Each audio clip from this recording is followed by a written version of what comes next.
UDF ഏകോപന സമിതി യോഗം ഇന്ന് തിരുവനന്തപുരത്ത് ചേരും. ലോക്സഭാ തെരഞ്ഞെടുപ്പിനുള്ള സീറ്റ് വിഭജനം പൂർത്തിയാക്കും. മൂന്നാം സീറ്റെന്ന ലീഗിന്റെ ആവശ്യം അംഗീകരിക്കാനിടയില്ല. വിവരങ്ങളുമായി സൂര്യഗായത്രി തിരുവനന്തപുരത്ത് നിന്ന് ചേരുന്നു. സൂര്യ, ലീഗുമായുള്ള ഒരു ഉഭയകക്ഷി ചർച്ച നിശ്ചയിച്ചിട്ടുണ്ട്. ആ ചർച്ചയിൽ ലീഗിന്റെ ആവശ്യം തണുപ്പിക്കാനാകുമെന്ന പ്രതീക്ഷയാണോ കോൺഗ്രസ് നേതൃത്വത്തിനുള്ളത്? ലിബീഷ്, ലീഗുമായിട്ടുള്ള മൂന്നാം ഘട്ട ഉഭയകക്ഷി ചർച്ചയാണ് ഇന്ന് 10 മണിക്ക് നടക്കുന്നത്. കഴിഞ്ഞ 2 ഉഭയകക്ഷി ചർച്ചകളിലും ലീഗിനെ അനുനയിപ്പിച്ച് മുന്നോട്ട് കൊണ്ടുപോകാൻ UDFന് കഴിഞ്ഞിരുന്നില്ല.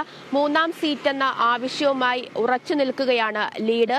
വയനാട് മണ്ഡലം രാഹുൽ ഗാന്ധി മത്സരിക്കുന്നില്ല എങ്കിൽ വയനാട് മണ്ഡലമാണ് ലീഗ് പ്രധാനമായും ചോദിച്ചിരുന്നത്. എന്നാൽ കോൺഗ്രസിലെ ഭൂരിഭാഗം അംഗങ്ങളും രാഹുൽ ഗാന്ധി തന്നെ വയനാട് മത്സരിക്കണമെന്ന നിർദ്ദേശമാണ് മുന്നോട്ട് വെച്ചത്. ഈ ഒരു സാഹചര്യത്തിൽ മൂന്നാമതൊരു സീറ്റ് ലീഗിന് കൊടുക്കാനുള്ള സാഹചര്യം വളരെ കുറവാണ്. പക്ഷേ അതേ നിലപാടിൽ ലീഗ് ഉറച്ചു നിൽക്കുന്നു എന്നതാണ് മറ്റൊരു കാര്യം. കഴിഞ്ഞ 2 ചർച്ചകളിലും ഇതിലൊരു അന്തിമ തീരുമാനം എടുക്കാൻ കഴിഞ്ഞില്ല. ഇന്ന് 10 മണിക്ക് വീണ്ടും ലീഗുമായിട്ട് UDF ഉഭയകക്ഷി ചർച്ച ചേരുന്നുണ്ട്. ഈ ചർച്ചയിലായിരിക്കും ലീഗിന് മൂന്നാമതൊരു സീറ്റ് നൽകണമോ വേണ്ടയോ എന്നുള്ളൊരു കാര്യത്തിൽ തീരുമാനം എടുക്കുവാൻ സാധിക്കുക.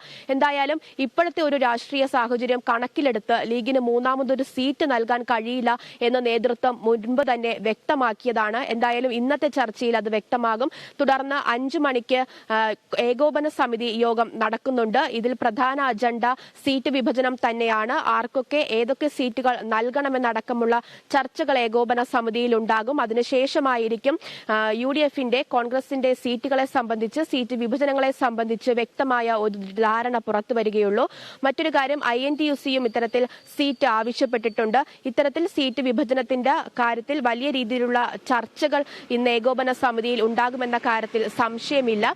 അതുപോലെ തന്നെ കണ്ണൂർ മണ്ഡലത്തിൽ KPCC അധ്യക്ഷൻ K. സുധാകരൻ നേരത്തെ തന്നെ താൻ മത്സരിക്കുന്നില്ല എന്ന ഒരു കാര്യം വ്യക്തമാക്കിയതാണ്. പക്ഷെ K. സുധാകരൻ തന്നെ മത്സരിക്കണമെന്നാണ് ഭൂരിഭാഗം അംഗങ്ങളും പറയുന്നത്. ഇത്തരത്തിൽ നിലനിൽക്കുന്ന കുറെ സംശയങ്ങൾക്കും അതുപോലെ തന്നെ കുറെ കാര്യങ്ങൾക്കൊക്കെ തന്നെ ഇന്നത്തെ ചർച്ചയിൽ ഒരു വ്യക്തമായ ധാരണയുണ്ടാകും എന്നാണ് അറിയുവാൻ സാധിക്കുന്നത്. 10 മണിക്ക് ലീഗുമായിട്ടുള്ള ഉഭയകക്ഷി ചർച്ചയുണ്ടാകും. അതിനുശേഷം 5 മണിക്കാണ് ഏകോപന സമിതി യോഗം തിരുവനന്തപുരത്ത് വെച്ച് നടക്കുക. ലിബീഷ്.